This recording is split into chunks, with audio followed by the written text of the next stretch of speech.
Hey to all the spooks out there. Welcome back to another episode of Spine-ChillingChats, where every Wednesday we dig up the darkest corners of true crime, history, folklore, and the supernatural. I'm Ange. And I'm Amanda.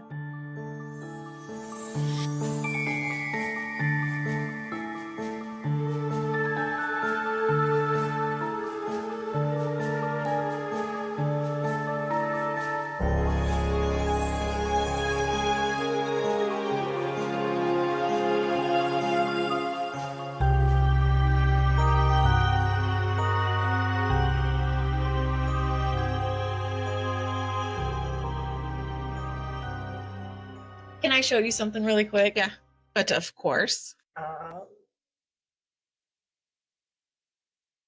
Just going to put it on social media.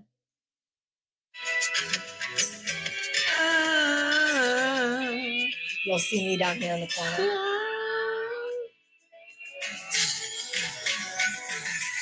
Whatever happened to the ability? The milkman, the paper boy, evening TV. Not here. No, not me.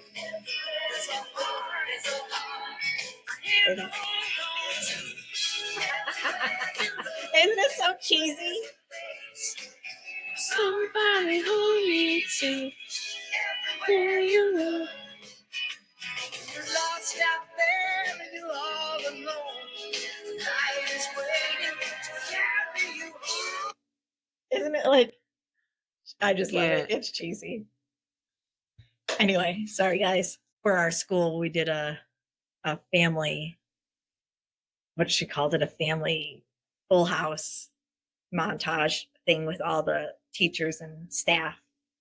So I just thought of it. And I was like, oh, I gotta show Ange before I forget. Aw, But anyway, isn't that funny? it is cute. And I'm all like, all right. Okay, so first of all, I'm gonna let y'all know we're in Colorado now. This is a tough case. There is death of children, death of an unborn baby, death of a woman. So please take care while listening. I just wanted to get that trigger warning up front. Which I forgot mine, so you'll have to put that in. I always put it in the show notes. I'm going to paint a scene for you now. It was a warm summer morning in Frederick, Colorado. And yes, Colorado still has warm days. A lot of people don't think they do. Yeah. So anyway, go ahead. When friends and family grew concerned after Shanann Watts missed an important doctor's appointment and wasn't returning calls. Shanann was and yes, it's Shanann. It's not Shannon, it's Shanann. Which this is a big story, so a lot of people should know. Yeah, and it's recent. Like, I think it was 2018, I think. So it's in the recent times. I know I always want to say, oh, it was just recent. It was like the other day, but it was like 10 years ago. And I'm like, damn. Yeah. Damn, 10 Time years ago? feels different when you get older. Yeah. Feels like yesterday, but it really was like 20 years ago. And I'm like, no way. Yeah. Shanann was 34 years old, expecting her third child, a little boy she and her husband, Chris, had already named Nico. To the outside world, the Watts family looked like the picture of suburban perfection. A nice home, two beautiful daughters, 4-year-old Bella and 3-year-old Celeste, who went by Cece, which is, I think that's cute. That I is like cute. Cece. Makes me think of Cece Babcock, though, from The Nanny. Oh, yeah. And another baby on the way.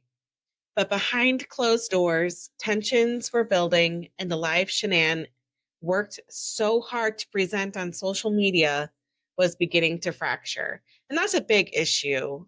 Everybody presents the best possible version of their life on social media.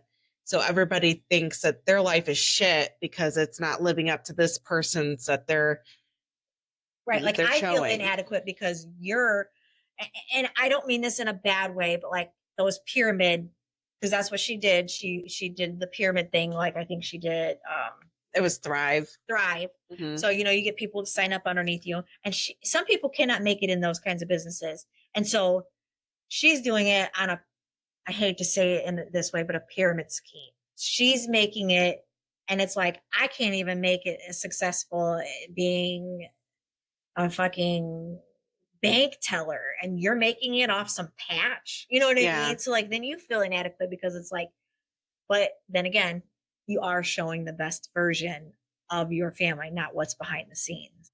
When Shanann and the girls suddenly disappeared on August 13th, 2018, the community rallied to search for them. Chris, her husband, stood in front of news cameras pleading for their safe return, but the truth, as investigators quickly discovered, was far darker than anyone could have imagined. Within days, Chris Watts would confess to the brutal murders of his pregnant wife and their 2 little girls, a crime that left the nation horrified and asking why. Tonight, we're taking you inside the Watts family murders, examining the timeline, the shocking betrayal, and how the lies unraveled to reveal one of the most chilling true crime cases in recent history. Shanann Catherine Rzucek was born on January 10th, 1984 in Aberdeen, North Carolina, to Frank and Sandra Rzucek. From the beginning, she was surrounded by love, growing up alongside her younger brother, Frankie, in a close-knit family. Those who knew Shanann best would later describe her as strong-willed, ambitious, and deeply caring. Some would call her bossy, but others would just say she knew what she wanted and she did whatever she could to get what she wanted. And that's the weak people saying that she's bossy because they can't handle a strong, independent woman. Yeah. A woman who, even when life threw obstacles in her path, found a way to push forward. In her young adult years, Shanann faced challenges that might have broken someone else. She struggled with health problems that often left her exhausted and unwell, but she refused to let her illnesses define her. Instead, they seemed to make her more determined. She worked hard, built friendships, and always kept an eye on the bigger picture of the life she wanted to create for herself.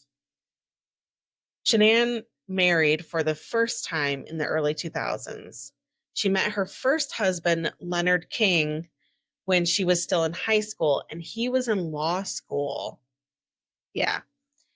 Her husband, Leonard King, recalled that they wed around 2002 or 2003, but oddly enough, couldn't give a specific date. How do you not know what year you got married? Yeah, I don't know. I'm divorced and I know what year I got married in. I know the date I got married and the date we got divorced. Like, it's a big life event. You don't forget those things. Yeah. The couple never had children, and though they once held joint life insurance policies and built a life together, the relationship slowly began to unravel. By 2007 or 2008, the marriage was over, and their divorce was finalized in 2009. Those who knew them suggested that Leonard had wanted to work things out, even pushing for counseling, but Shanann had grown distant and chose to move on. After her divorce, Shanann set out to rebuild her life on her own terms. She purchased her own home in North Carolina, a milestone she took great pride in, as it represented her independence and resilience. Friends remembered her as ambitious, focused, and fiercely determined to succeed despite the hardships she had already endured. By the time 2010 arrived, Shanann was divorced, living in her own home, and carving out her own path in the world. She carried with her the lessons from her health struggles, the scars of a marriage that hadn't worked, and the strength that came from building something for herself. Christopher Lee Watts was born on May 16th, 1985 in Spring Lake, North Carolina, to Ronnie and Cindy Watts. He grew up alongside his older sister, Jamie, in what appeared to be a stable, middle-class household. From an early age, Chris was known for being quiet, shy, reserved. the kind of person who often blended into the background rather than drawing attention to himself. Chris attended Pine Forest High School, where his reserved personality continued to shape him. He wasn't the most outgoing student, but he had a steady, calm demeanor that drew some people to him. Friends later recalled that he wasn't someone who made a big impression right away, but once you got to know him, he was dependable and easy to get along with. He had a passion for cars, especially sports cars, and enjoyed working on engines. They said in one documentary that he actually had wanted to work for NASCAR, but he didn't end up there. But that was his ultimate goal. Which is a good goal to have, I think. Yeah. This interest in mechanics eventually steered him toward a career in the oil and gas industry. After high school, Chris took jobs that fit his quiet, hardworking personality, steady, hands-on work that allowed him to stay out of the spotlight while providing financial stability. By the time he was in his mid-20s, Chris was living a fairly low-profile life. He didn't have the bold ambition or strong personality that Shanann did. Instead, he kept to himself, sticking to routines and simple pleasures like working on cars or spending time with close family. When his path finally crossed with Shanann's in 2010, Chris was in many ways her opposite, soft-spoken, passive, and reserved compared to her driven, outgoing, and vibrant personality. It was perhaps that very contrast that drew Shanann in. Shanann, leading to a relationship that at first glance seemed to balance her boldness with his quiet steadiness. By 2010, Shanann was living in North Carolina, divorced, working to rebuild her life, like I said. She was active on social media, sharing glimpses of her health struggles, her work, and the home she had proudly purchased on her own. That's when a quiet, unassuming man named Chris Watts appeared in her inbox. Chris had come across her profile on Facebook and decided to send her a friend request. At first, she wasn't particularly interested. She had been through enough in her past and wasn't looking to dive into another relationship. Still, something about Chris's approach felt different to her. I don't know. I feel like anybody, okay, besides Mike, because I knew Mike from high school, but like, I think anybody who jumps in your inbox who you don't know Is a is creeper. creep. Yeah. He wasn't pushy. He didn't bombard her with attention. In fact, Shanann later admitted that when she first accepted his request, she didn't think much of it. But Chris began showing up in small, consistent ways.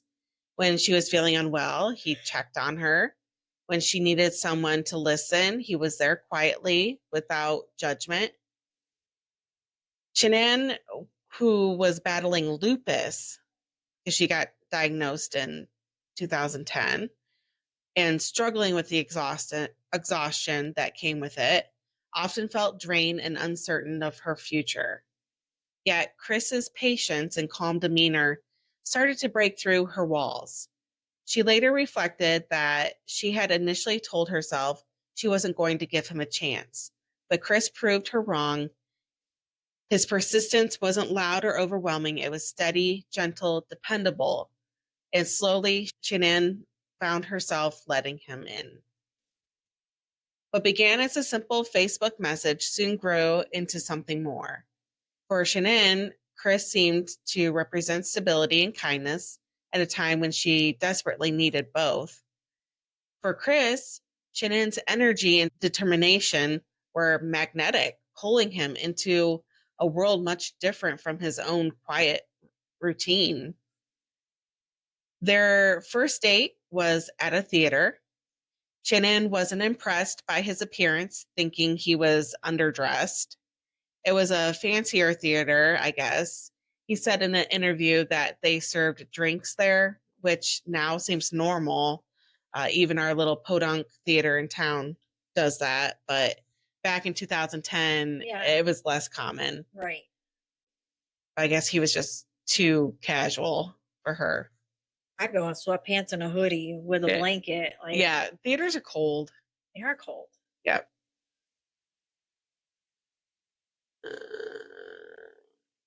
In the early days of their relationship, Shanann was cautious.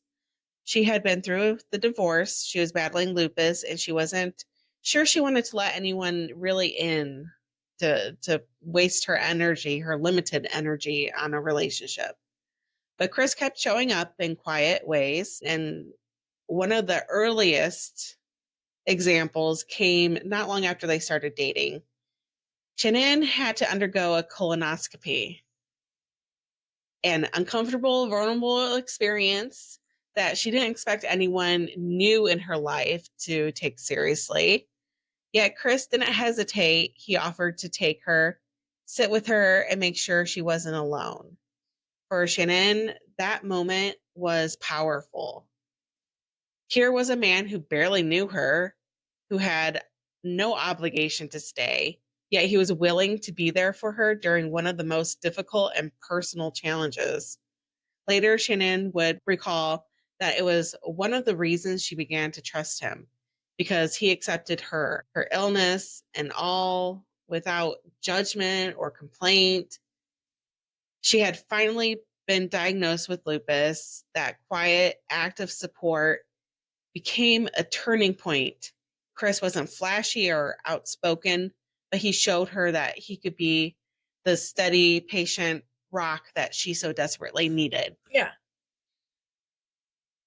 For a woman who spent so much time of her life fighting battles on her own, it felt like the beginning of something real. As their relationship grew more serious, Chris and Shanann began dreaming of a future together. They had both spent their lives in North Carolina, but Shanann, always ambitious, always reaching for more, wanted a fresh start. So the couple took a trip to Colorado, and that dream started to take shape. Surrounded by the breathtaking beauty of the Rocky Mountains, the crisp air, the endless skies, Shanann felt something stir inside her. Colorado promised opportunity, a new beginning, far from the struggles and memories that lingered back home.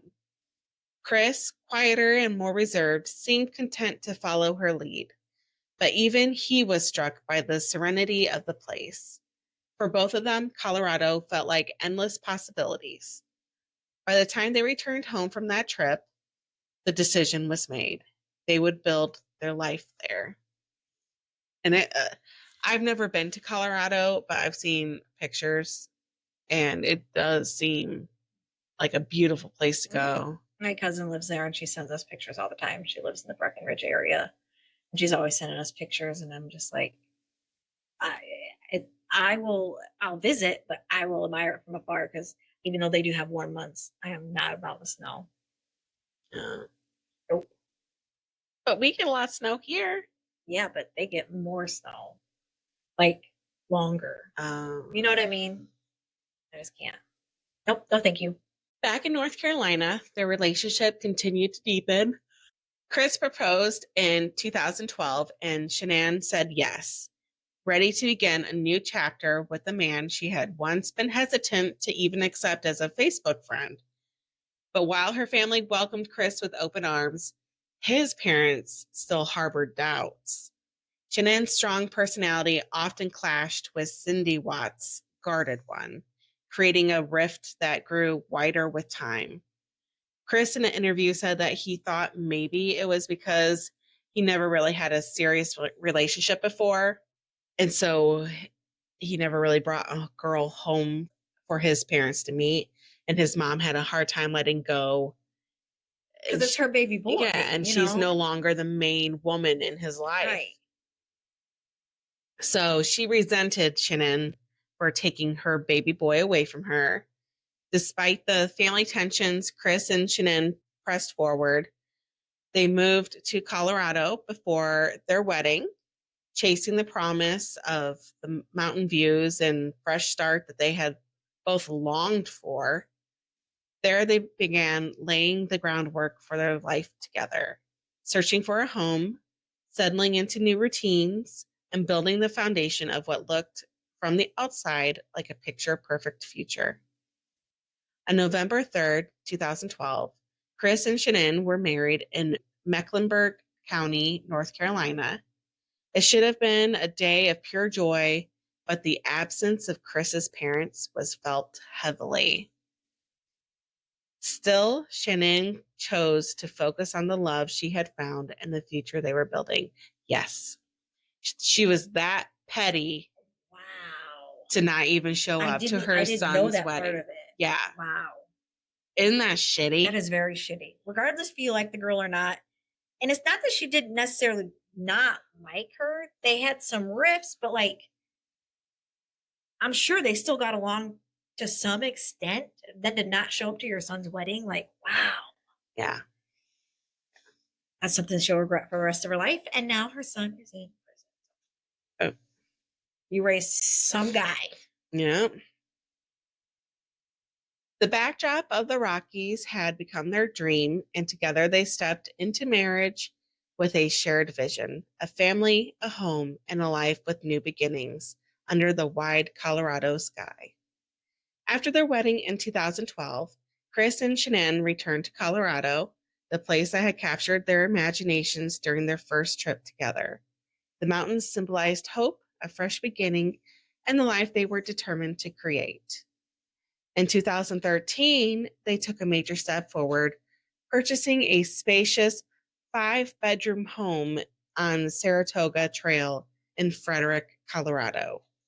The house stood in a new development, modern, comfortable, and perfect for the family they planned to start, you know.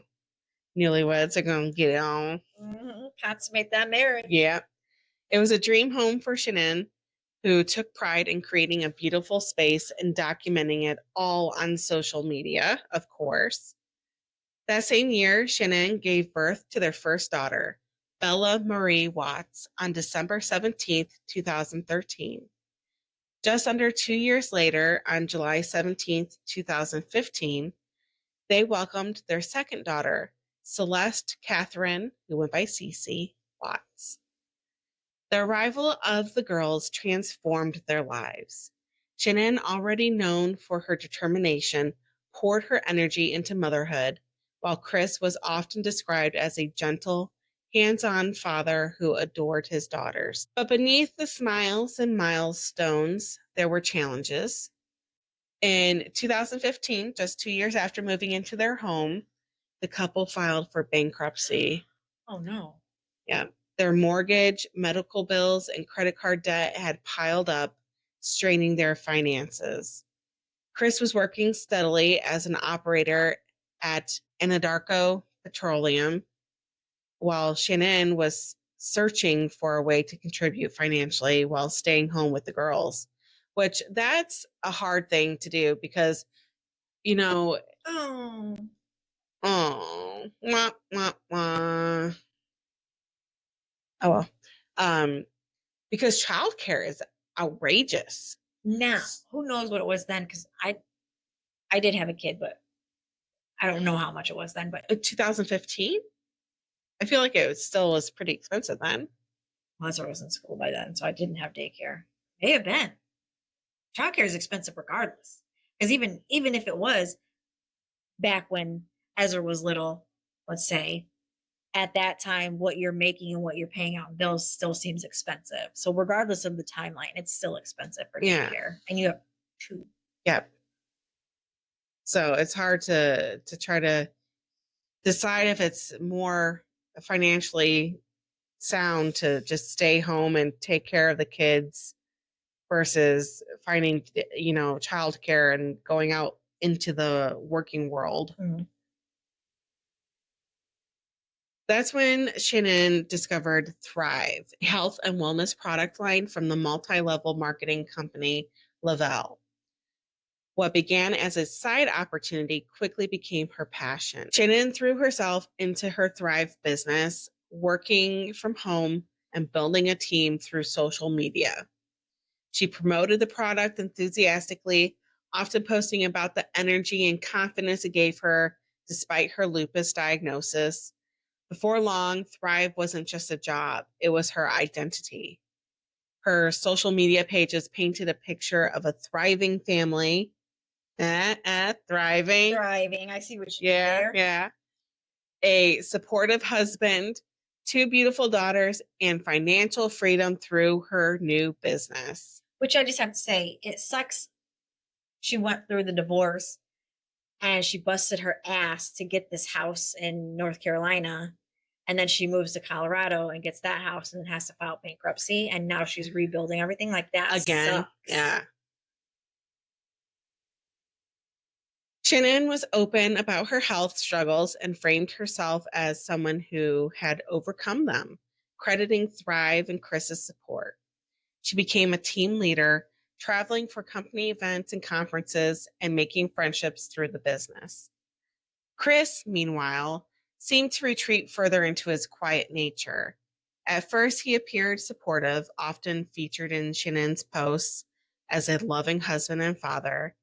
But those close to Shanann noticed that he was more passive, content to let her take the spotlight while he stayed in the background. Their dynamic became one of opposites. Shanann, energetic and outspoken, driving the family forward. Chris, soft-spoken and reserved, following her lead. Family tensions, however, continued to simmer. Shanann's relationship with Chris's parents, particularly his mother, Cindy, was strained. Disagreements over parenting choices and personal clashes created distance. When Cece was diagnosed with a severe nut allergy, Shanann insisted on strict rules to protect her daughter, which you have to when they have an allergy. As one should. Yeah. But Cindy, at one point, dismissed Shannon's concerns, which Shanann interpreted as endangering Cece's life. These conflicts deepened the rift, and Shanann often confided in friends that her in-laws didn't accept her. Despite these challenges, the Watts family appeared, at least online, to be thriving. Shanann continued to grow her business and post about their happy life, while Chris quietly worked and took care of the girls. By 2018, Shanann was pregnant again, this time with a boy they had already named Nico. She was 15 weeks along, excited to welcome a third child and hopeful that the future would bring them even more joy. But behind the carefully curated image, cracks were beginning to show. Chris had become more distant, his quiet nature turning into detachment. Shanann, sensing the change, began reaching out to friends about her worries. She often posted about how much she loved her husband, but in private, she confided that she felt something was wrong. By the summer of 2018, Shanann appeared to be on top of the world. She was pregnant with her third child. She had just returned from a work trip to Arizona for Thrive, and her social media continued to paint the picture of a happy, growing family.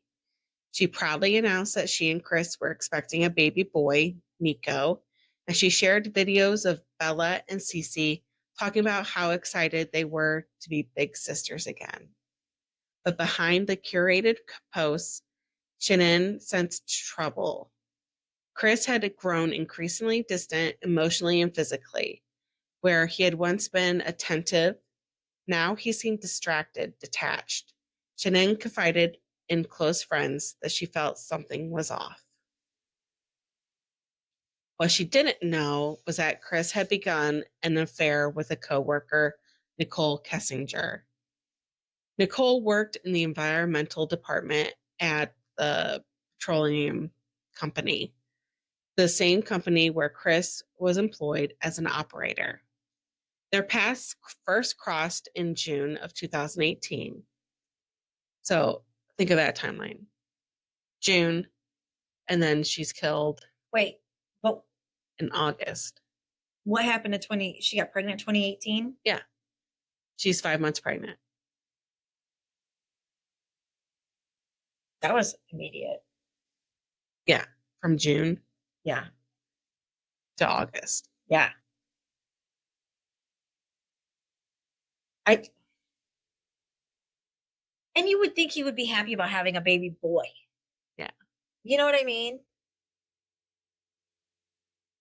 Nicole later told investigators that Chris introduced himself casually at work, and soon they were having longer conversations. He told her he was the father of 2 little girls and admitted he was going through a divorce.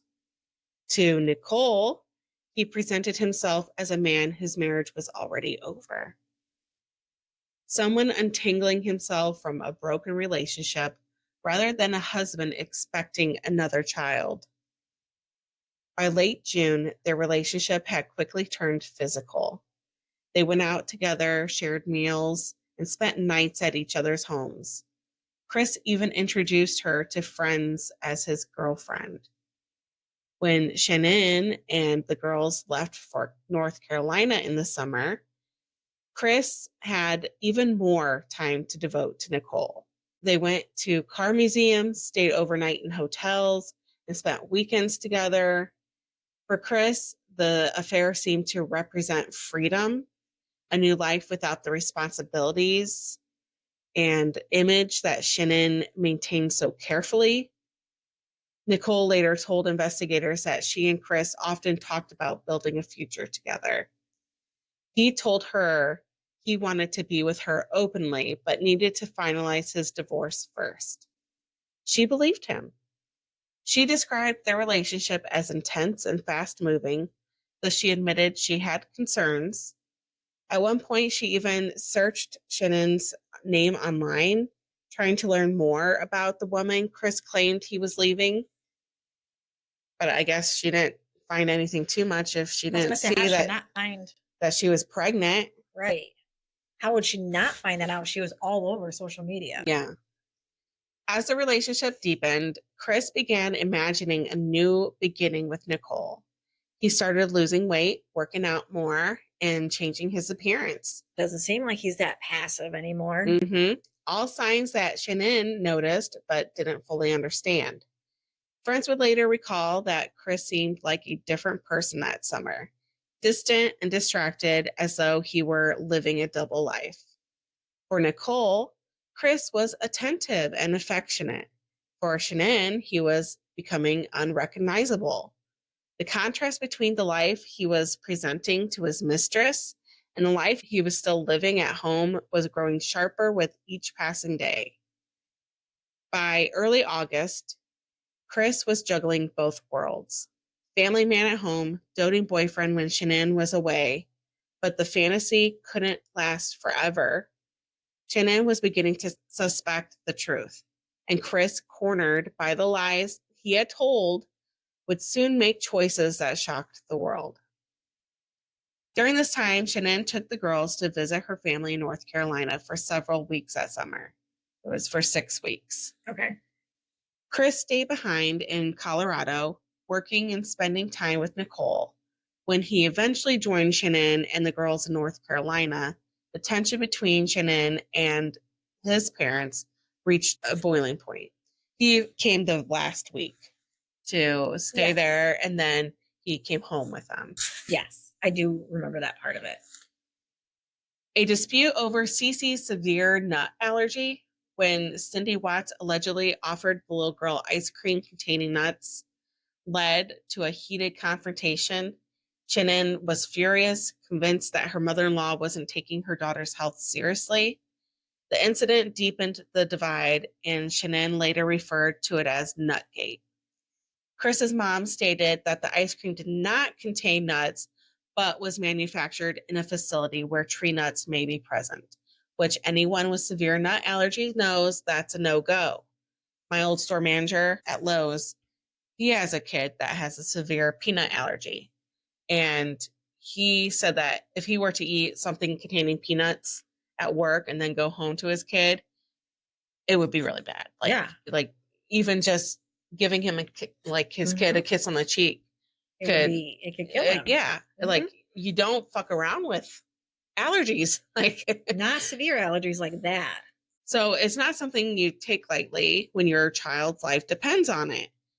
During this trip, Shanann also began to notice Chris's coldness more sharply. He was withdrawn, less affectionate, and often glued to his phone.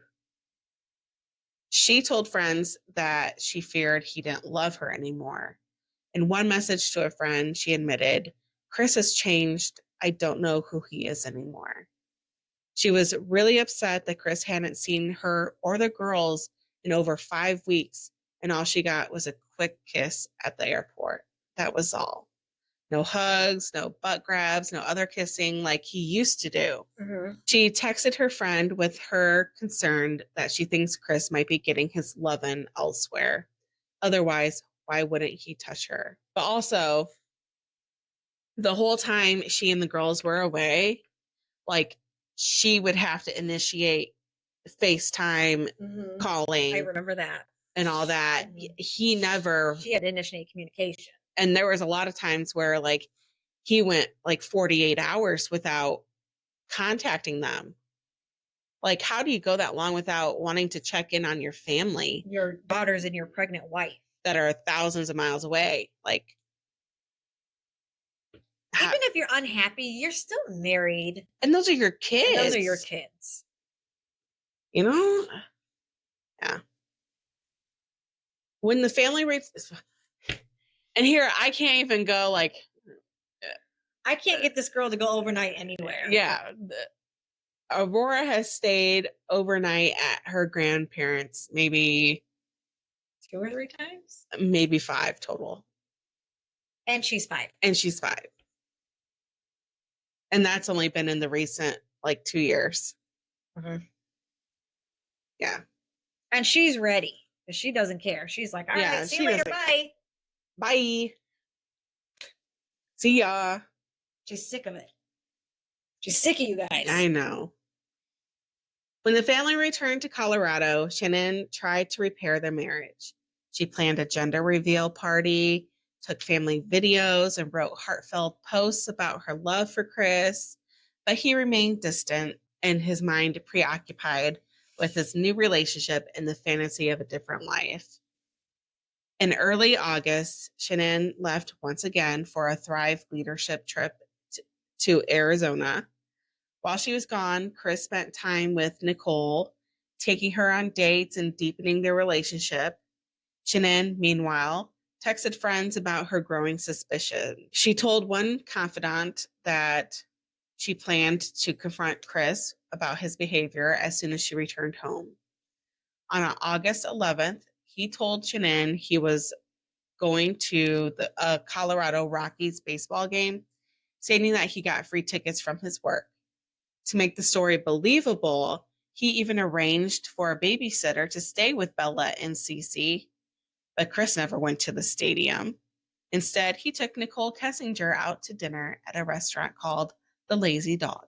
Oh, so fancy. Yeah. The dinner cost about $60, and when Shanann later saw the charge on their joint bank account, alarms went off. She knew Chris well, and that number didn't make sense for a man dining alone. When she confronted him, Chris brushed it off with excuses, but Shanann's gut told her otherwise. Later, one of her close friends revealed that Shanann had actually gone so far as to look up the Lazy Dog menu online and compare the prices to what he said he ate and realized the truth. The bill was far too high to have been just his meal. Mm-hmm. There's just no way. Mm-hmm. Even if he had, several beers. Then she got an alert from her alarm system showing that he arrived home at 10:30 p.m., way after dinner should have been completed. Mm-hmm. Because he said he went with, the guys after the game. Oh, okay. So that was his excuse for being at the restaurant. But he should have been back way before 10:30. Right.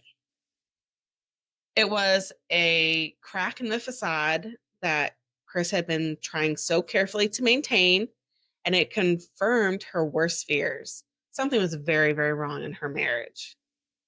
When Shanann arrived home in the early hours of August 13th, 2018, Chris would later tell investigators that the two were intimate before going to sleep. For a brief moment, life seemed normal. a husband welcoming home his pregnant wife after days apart. But that fragile illusion shattered just a couple hours later. Chris claimed he woke up around 4 a.m. and decided to finally confront Shanann about what had been on his mind all summer, ending their marriage. He told her he wanted to separate, and an argument broke out. Shanann, emotional and confused, questioned him why now when their son was on the way. Like, why, when she had been fighting to hold their family together, like she's been trying to fix it, all her options, like, and he's brushing done. it off. Yeah, He's done. He's already wrote it off.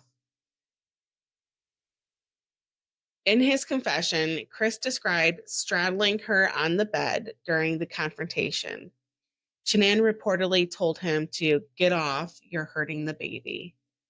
But according to Chris, the argument escalated further when Shanann said she would leave and take the girls with her and he'd never see them again. That, Chris said, was the breaking point. He later claimed that in a fit of rage, he wrapped his hands around her neck and strangled her until she stopped breathing. He insisted that she didn't even fight back, that she didn't scratch him or push him away, something investigators and many others found deeply suspicious. So later on, they stated that they think she was probably asleep and he just strangled her, that there wasn't a fight, confrontation. Because Shannon's not one to go without a fight. Oh, absolutely. There's no way. Right. By the time the house fell silent again, Shanann, 15 weeks pregnant with Nico, was dead on their bed. Chris's story painted it as a sudden, heat-of-the-moment crime, but prosecutors would later argue it was much more, a calculated decision to erase his family and clear the way for a new life with Nicole Kessinger. Once Shanann was dead, Chris was left with a chilling reality. His wife, pregnant with their son, Nico, lay lifeless in their bed, and his 2 daughters were still asleep just down the hall. He later admitted that he wrapped Shannon's body in a bedsheet from their bedroom. He dragged her down the stairs, leaving faint marks in the carpet that investigators would later find. He laid her body on the floor in the back seat of his work truck. But before leaving, Chris claimed that Bella, then 4 years old, and Cece, just 3, had woken up. The little girls, still in their pajamas, were confused, asking what was wrong with Mommy. Chris told them that Shanann was just not feeling well, and that they were all going for a ride. In the pre-dawn darkness, he loaded his daughters, alive and frightened, into the back seat of his truck, sitting beside the shrouded body of their dead mother. Around 5 a.m., Chris drove them all to the petroleum oil site about 45 minutes away, a place he knew well from his job. During the drive, Bella and Cece sat quietly, their small voices occasionally breaking the silence. Later, Chris would account that Bella asked him, "What's wrong with Mommy?" a question with no answer. When they arrived at the site, Chris's actions became even more horrifying. He first pulled Shannon's body from the truck and buried her in a shallow grave in the dirt nearby. Then he turned back to his daughters. One by one, he smothered them with a blanket. First little Cece, then Bella, who was old enough to understand what was happening. According to Chris's own confession, Bella's final words were heartbreaking. "Daddy, no." And I have a video of his confession I want to play. Did they ask you what you were doing, taking Mommy out, or? Yeah, I don't remember what I told them, but they did ask that. What did they say specifically? It was more like, what are you doing to Mom? Okay. Right. And then the girls, right? Okay. You mentioned Bella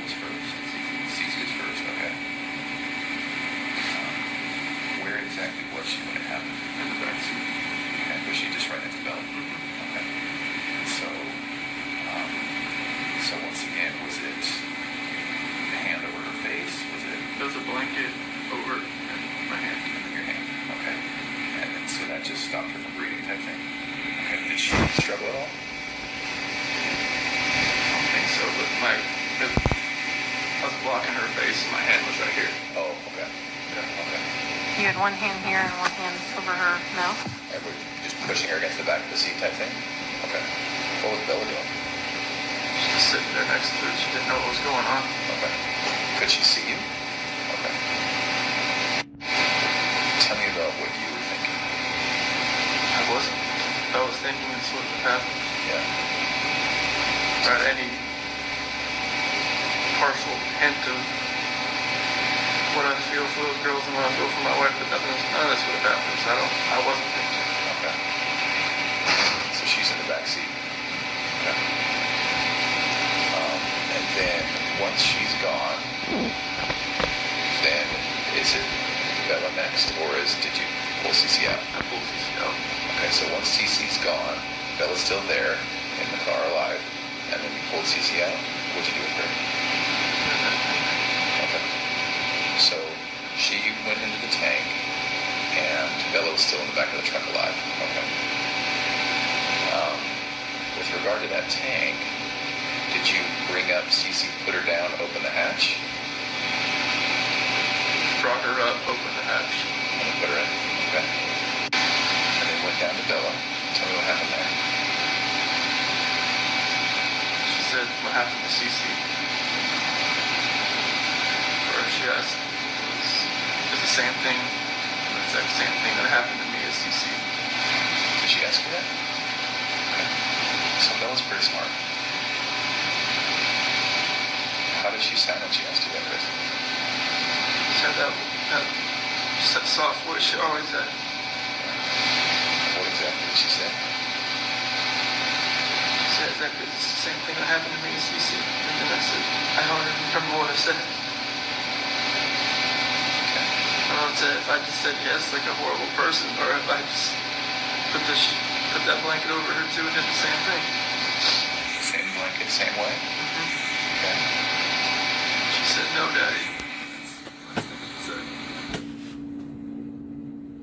To conceal his crimes, Chris placed their small bodies into separate oil tanks, submerging them in crude oil. The site was isolated, surrounded by fields and industrial equipment. He believed no one would ever find them there. When the sun rose that morning, Chris drove away from the oil field, leaving behind the wife and daughters he had once promised to love and protect. By the time he returned to Frederick, he was already crafting his lies, texting Shanann's phone as though she were still alive, pretending to search for her when her friends grew concerned, and acting like nothing was wrong. His co-workers did notice that his clothes were disheveled, as he was usually very put together. They saw Chris at the site and found his presence odd. Usually the operator assigned to that location would have no reason to show up so early on a Monday, especially without notifying the team. One coworker later told investigators that Chris looked off, distant and nervous. He was acting strangely, not his usual quiet but dependable self. Chris did his best to cover his tracks. He made small talk, checked equipment as though everything was routine. He never let on that just a short distance away, his wife lay buried and his daughter's bodies were hidden inside the oil tanks. To the crew, nothing seemed urgent enough to raise alarm in that moment, but his presence was unusual enough that it stuck in their memories. Later, during the investigation, prosecutors would point to this as evidence of just how reckless and desperate Chris's actions were. He killed his family, disposed of their bodies in broad daylight, and then tried to blend back into his normal routine, all while co-workers unknowingly went about their business just yards away. That morning, Chris stayed at Survey 319, which is the site, for several hours, pretending to complete routine checks. Then, as though nothing had happened, he drove back home to Frederick. By the time he returned, his phone was buzzing with messages from Shanann's friends, and the walls of his lies were already starting to close in. Back in Frederick, Chris tried to slip into the role of concerned husband. He sent Shanann a text asking if she had taken the girls to a friend's house, as he didn't already know exactly where they were. But while he was trying to build a cover story, people close to Shanann were already growing worried. Her best friend, who was also named Nicole Atkinson, was the first to sound alarm. She had been the one who dropped Shanann off just hours earlier, around 2 a.m., after getting back from their trip. And she knew Shanann had a packed schedule that day, including a much anticipated OBGYN appointment for her pregnancy. When Shanann never showed up, and when she stopped answering calls and texts, Nicole's worry deepened. By late morning, Nicole drove over to the Watts home. Her calls went unanswered, and she noticed Shanann's car was still parked in the garage.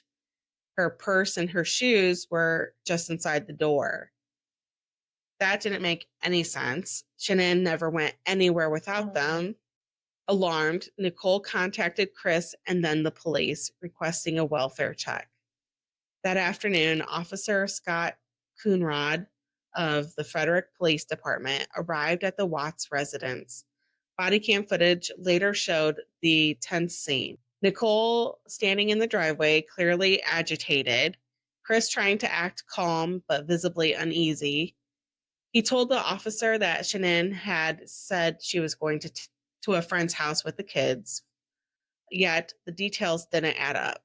With Chris's reluctant permission, officers and Nicole entered the home to look around. Inside, they found signs of Shannon's sudden disappearance.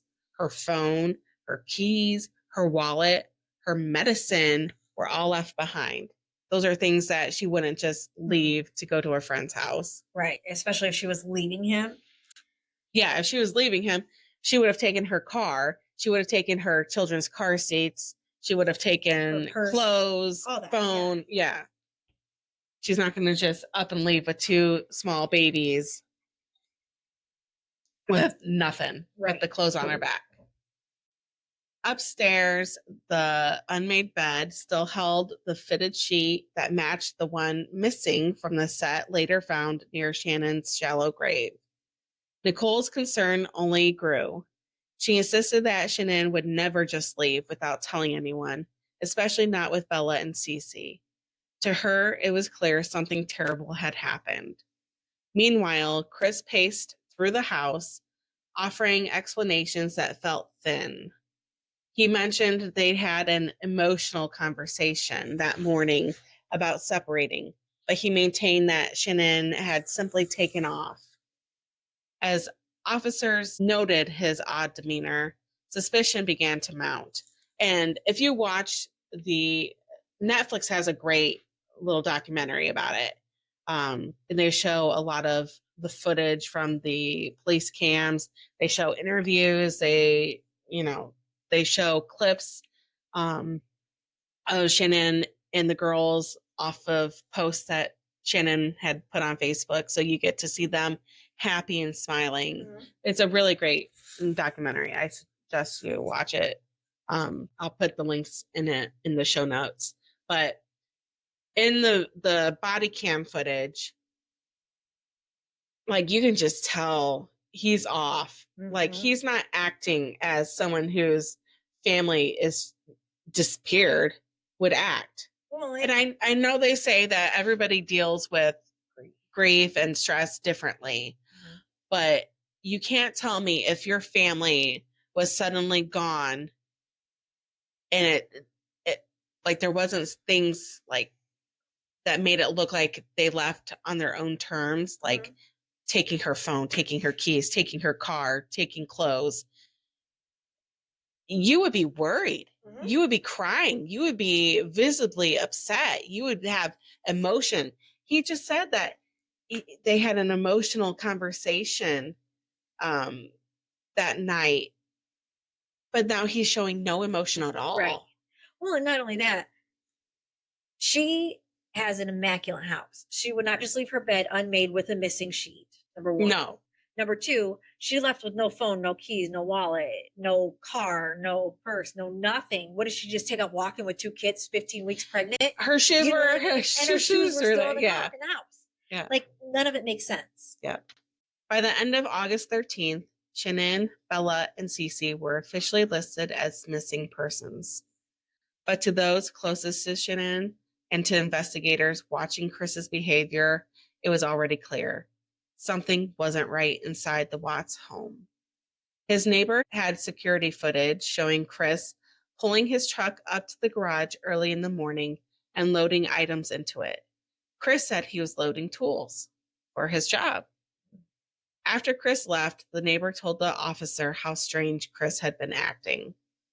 His constant fidgeting, moving side to side, like you could just tell he was on edge. Mhm. And it wasn't like stress or worry about where's my family. It was Stress and worry about he's going to get yeah, missed. it was very suspicious looking. By the morning of August 14th, 2018, news of the missing Watts family had spread quickly through Frederick and beyond.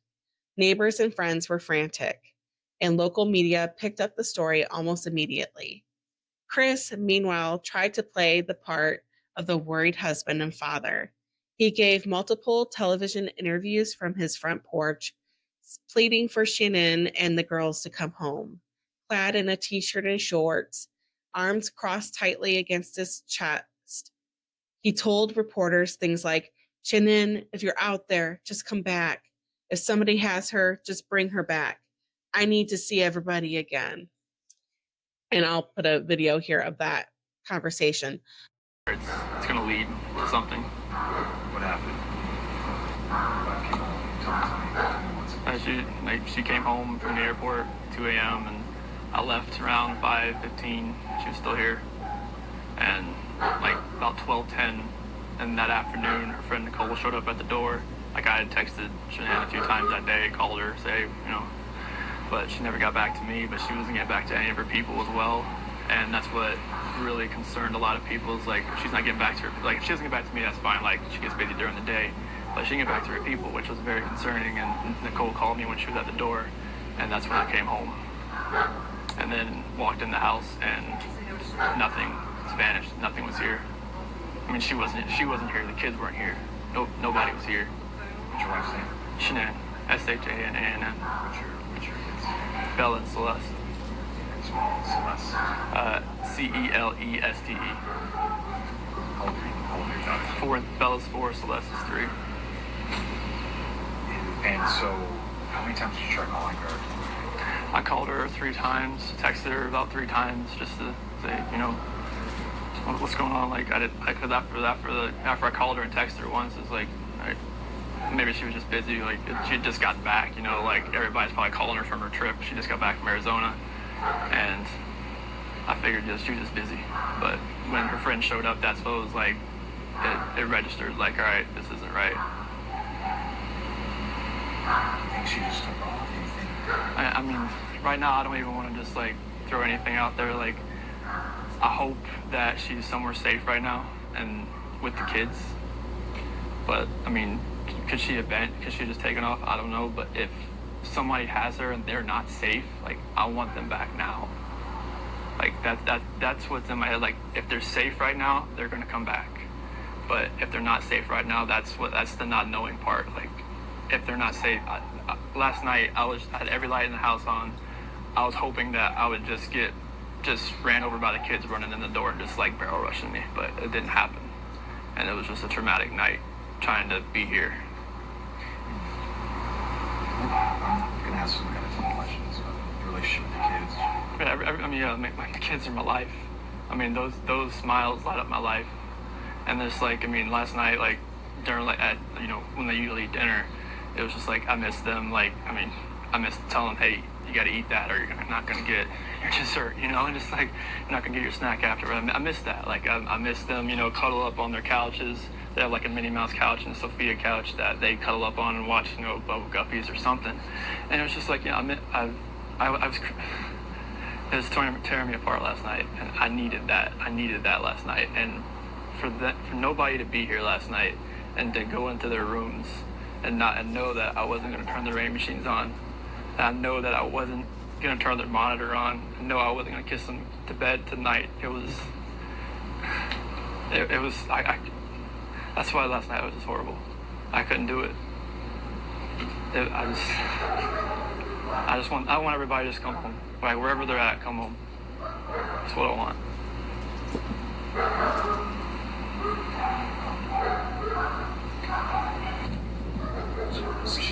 Where was she gone? She was on. She came back Sunday. You said at 2 at night. Yeah, because her flight got delayed from Arizona because of like other storms around the nation. So she's supposed to get home like 11. She got home at like 1:48. She got in bed about 2. What was she going for? Like family trip or what? It was a Thrive direct sales. It was a local event that was down there between a bunch of leaders in the company. And that night, that day she was back. I left work early that morning, like 5:15, 5:30. So like she barely got into bed pretty much. This might be a tough question, but did you guys get into an argument before she left? It wasn't like an argument. We had an emotional conversation, but I'll leave it at that. But I just want them back. I just want them to come back. And if they're not safe right now, that's what's tearing me apart. Because if they are safe, they're coming back. But if they're not, this has got to stop. Like, somebody has to come forward. You spoke to her family, like her parents? Yeah, they've been in constant contact, like every hour. I mean, everybody back in North Carolina and the East Coast. I mean, from Maine to Florida. But his body language betrays him here. He avoided eye contact. He was rocking back and forth, and he spoke in a flat, detached tone. Not somebody who was upset, not somebody who was worried. It was and if you watch his eyes and his mouth, he almost smirks a little bit. He looks like he's smirking, like, yeah. It's disgusting. It's so obvious. Like, there's no way he was going to get away with this. Neighbors who knew him well immediately sensed something was off. Later, one neighbor would even tell police that Chris wasn't acting right and seemed much too calm for a man whose pregnant wife and daughters had vanished. While Chris tried to maintain the facade publicly, detectives were already growing suspicious. On August 15th, they brought him in for questioning. He repeated the same story. He and Shanann had an emotional conversation the morning she disappeared, and when he left for work, she was still at home. But detectives weren't convinced. That same day, they asked Chris to take a polygraph test. He agreed, insisting he had nothing to hide. But the results told a different story. Chris failed. He failed miserably, and not by just a little. The examiner told him bluntly afterward, "Chris, it's completely clear you're not telling the truth." Faced with mounting evidence and pressure, investigators shifted tactics. During a follow-up interview, they suggested he tell them the truth. Chris hesitated until his father, Ronnie Watts, was brought into the room. Along with his dad, Chris broke down and confessed that he had killed Shanann. At first, though, he tried to minimize his guilt. He told Ronnie that he had strangled Shanann only after she allegedly harmed the girls, a claim that was later proven false and widely seen as an attempt to shift blame. But with that partial confession, the walls finally closed in. Later that day, Chris was arrested. Investigators already searching the oil site where he had worked that Monday soon discovered the truth. Shanann's shallow grave and Bella and Cece's small bodies hidden inside the oil tanks. The case that had begun as a missing persons report was now confirmed to be something far darker, a triple homicide with an unborn child among the victims. After Chris Watts' confession, the investigation moved quickly. On August 15, 2018, he was formally arrested and charged with first-degree murder, unlawful termination of a pregnancy, and multiple counts of child abuse resulting in death. The public was horrified as the full scope of the crime came to light. He had murdered his pregnant wife, Shanann, and their 2 young daughters, Bella and Cece, and attempted to cover up the killings. The case drew national attention, with media outlets following every detail. Shanann's friends and family were devastated, struggling to reconcile the image of the father and husband that they thought they knew with the man who had committed such atrocities. Because they believed he was a good dad. Oh, absolutely. Like the videos of him playing with the girls, they're all smiling, they're giggling, you know. He's the quiet behind the scenes supporter. This father. calm Yeah. calmness for the family. Like, Right. and he was a fucking monster. As the legal process unfolded, prosecutors prepared to pursue the death penalty. But in November 2018, Chris made a shocking move. He pleaded guilty to all charges. His decision spared the state the lengthy trial and spared his family the ordeal of a protracted courtroom battle, though it could never undo the loss of his family, of his 2 girls and his wife and his unborn baby boy. During the sentencing hearings, Shanann's parents, Sandra and Frank Razuzik, delivered heart-wrenching statements. They spoke directly to Chris, their voices shaking with grief. You murdered You murdered our daughter. You murdered our granddaughters. There is no excuse. You have no remorse. You stole our family.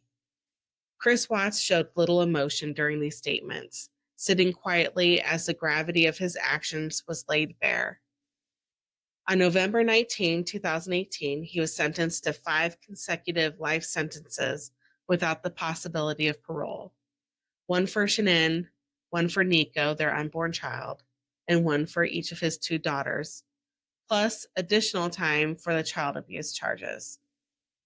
The court deemed him a danger to society, ensuring he would never have another chance to harm anyone again. Though justice was served in a legal sense, the emotional and psychological scars lingered. Shanann's family, her friends, and the Frederick community were left to mourn a life and a family destroyed in what seemed like the most ordinary of suburban settings. Her vibrant personality, determination, and love for her children stood in stark contrast to the cold, calculated violence of Chris Watts. A tragic story that would remain etched in the public consciousness for years to come. He's fucking piece of shit. And like his mom tried to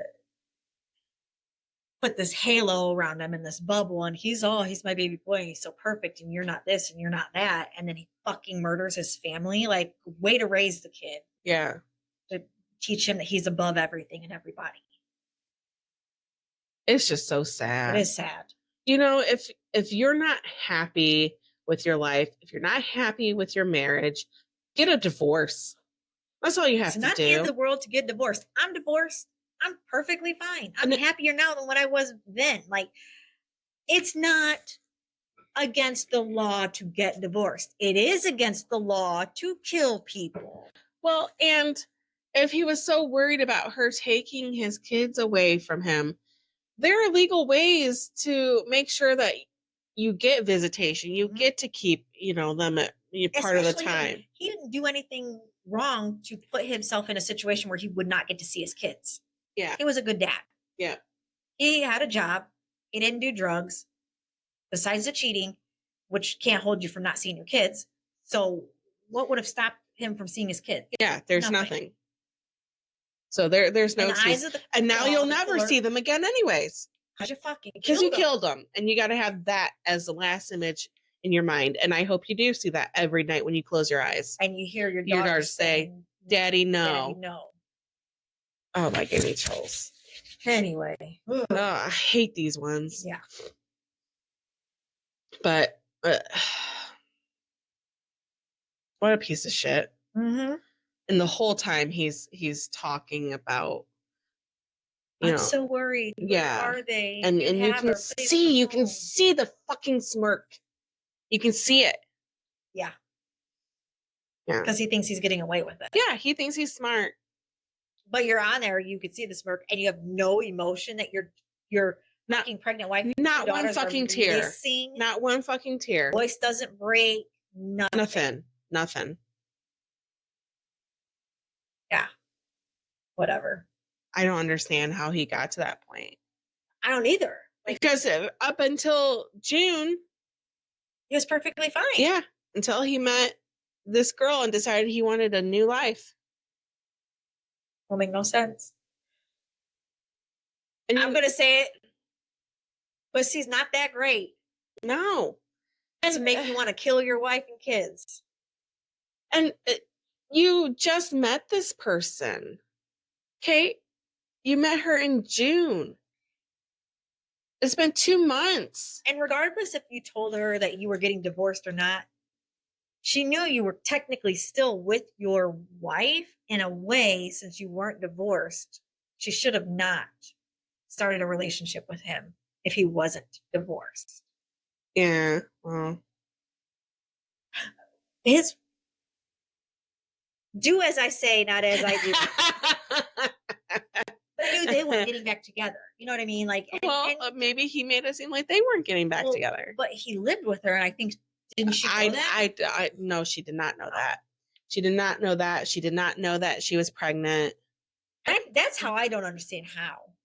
She was all over Facebook. How did she not come across videos and I don't things know. like that? I guess I don't understand. But his mistress, Nicole, she actually went to police after this came out and was upfront with them and like, look, we've been in this relationship. I had no idea. Mm-hmm. And she gave like dates of when they were together and showed, you know, their texts and their communications together, went over when they were intimate, you know, that when that relationship started, mm-hmm. You know, so she was very upfront with the police and she was, you know, just as shocked as anybody else. Yeah. And I get that. I guess I still don't understand. Like, I know I got in a relationship with Mike 2 months before he got divorced. Yeah. But like, my thing is I went to his house. We hung out. He didn't go disappear and not make excuses not to hang out for days on end. How does she not know something with the mistress? How does she not know something's going on if he can't come see her all the time? Well, if they never went to. It was only two months they were together. Yeah, I guess that's still new. You're still. Yeah, but I went to Mike's house a lot. Well, that's different. You already knew him, though. That's true too. But shouldn't she know him from work? I mean, maybe in passing. I still feel like that. I still feel like she should have seen some signs of something. I don't know. I like to give people the benefit of the doubt. I do too, but I just feel like there's just too many holes in the story. And, you know, she claims she didn't know, and that's fine. She may not have known. I just feel like if somebody's making excuses of, oh, well, I can't hang out today because, or I can't this, and it goes on for a couple weeks until Shanann goes out of town, and all of a sudden we can hang out. Obviously not months because it had only been 2 months, but like, you know what I mean? Yeah. I just feel like something should have triggered something like, you know what? You're not divorced yet. You're making excuses not to hang out. I can't come to your house at that moment. I can't come to your house. Something's not adding up. Me, I guess I would think that. I guess because I've been there. I don't know. I met my husband when I was 17, so I haven't really dated around. I don't know how it all works. Right. Not that I've dated around, but, you know, I've gone on dates and I've talked to some people, and it's just some things you just pick up on. Yeah, I've never had an adult relationship, you know, other than my marriage. Right. So right. I don't know how it would be. Yeah. Well, that was a doozy, guys. Mm-hmm. Way to bring in Colorado. Go big or go home. If you have any states you want us to cover, out of order, we will do that. Let us know. If you have any glitches in the matrix, any Bigfoot sightings, let us know how big his foot is. We're not talking about the carbon kind. Any ghost experiences, alien abductions, anything like that. You can send those in to our email address, which is Spine-ChillingChatsPodcast@gmail.com. Or you can go onto our website, www.spine-chillingchatspodcast.com, and submit them there. We also have links to our past episodes. It'll take you to our Spotify playlist, and you can go all the way back to the very beginning when we didn't have video, because we're on YouTube, so you can watch us and see our beautiful faces. Yep. We're also on every podcast platform out there. So you can easily find us. We are also on Facebook, TikTok, Instagram. That's it, because I already said YouTube. You already said YouTube. Yeah. I know, it threw me off. Okay, yeah. That's so check us out on those. We do the Facebook and the TikTok the most. So if you're wanting updates, it's best to follow us on those, because you'll get notifications more often on what's coming up and what we're doing. Please like, subscribe, share, comment. We want to hear from you guys. We want to know what's going on in your life. Yes. Like, sometimes we just have such boring lives. We need it's to know pretty what's going on. dull. Like, we don't want drama in our lives, but we like to hear about drama. Yeah, so if you got drama, spill the tea. Spill the tea. Let's hear it. So anyway. Yeah. Merch. Buy our merch. We have lots of merch. Lots of everything. We say it every episode. Just go buy some. It's really fucking cool. Yeah. And this is the same. We're recording 2 in one day, so we're not dirty. We're not grubby. We're just recording 2 in one day. Yes. So this is one of the shirts we have on our website. That's us. Yeah. Caitlin from Imaginary Photography took our pictures last year, and it was really fun. We need to do one this Not just a spook in the sheets. We're a whole damn seance. So buy some merch, support us, help us get a real set so I can cover up these pink walls for you guys. Because nothing says spooky like pink walls. Yep. Well, all right. Yeah. We hope you enjoyed this. We hope you come back. And most of all, we hope you keep it spooky. Bye, guys.